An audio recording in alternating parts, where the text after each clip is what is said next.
Being sons and daughters can be complicated, but it shouldn't be. There can become sibling rivalries.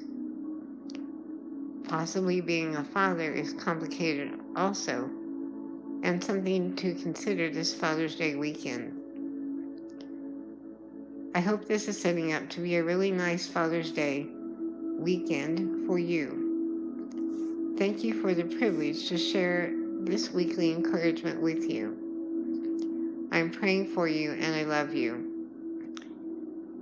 Thinking of Father's Day, I'm guessing you've probably heard the story of the prodigal son. It's a story in the Bible in Luke 15, verses 11 through 24. It's been labeled for a long time, but I believe it hasn't always been known as the story of the prodigal son. After hearing the video message I'm sharing in today's weekly encouragement, I believe it's possible this story title is from sometime in the last couple of centuries.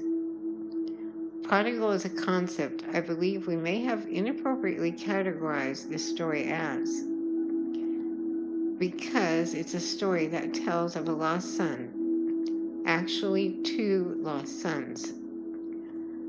Culture possibly has required us to consider that the wayward son was who the story was about. But the story is really about the father. Culturally and in every way, children are vital members of a family. But possibly there has been a tendency to focus on the children to an extent that has even caused a relinquishing of important roles of fathers and mothers. This limits children in their development. I mentioned that the story of the prodigal son has possibly been known by this title over the last couple of centuries. Yet the story is about two lost sons. I see a parallel societally. Focus on a wayward child isn't what the story is meant to demonstrate. This doesn't negate the importance of this child. Rather, the more accurate explanation for this story is of how deep the Heavenly Father's love is for each child.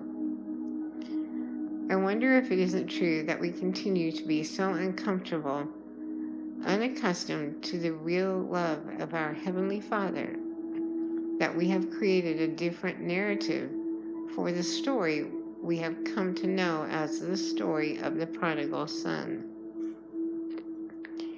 Here's a little something on your own detail to check out. See the definition of prodigal and ask yourself, who is the real prodigal? Is it even possible we culturally created a narrative for this story that wasn't there, and that it's completely a story about a love so deep that it makes us culturally uncomfortable? The story is about the love of our Heavenly Father, reaching out to each son, each child, going the extra mile. Or, who can measure how far it is from heaven to earth? How many extra miles did he really go? The story in my life can't be about me either, nor your story about you. That would necessitate a plot about how good or worthy I am, or how good or worthy you are. Instead, it's completely about how deep is the love of the Father.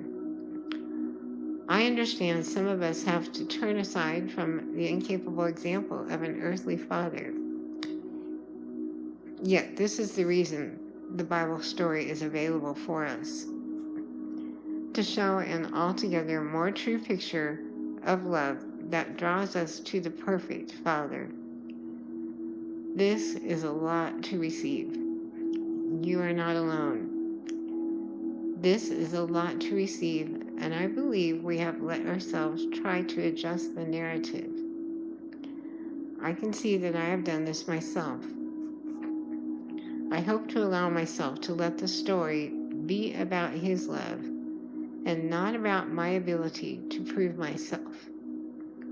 I very much hope this opens doors for you as well in receiving love that's beyond our world.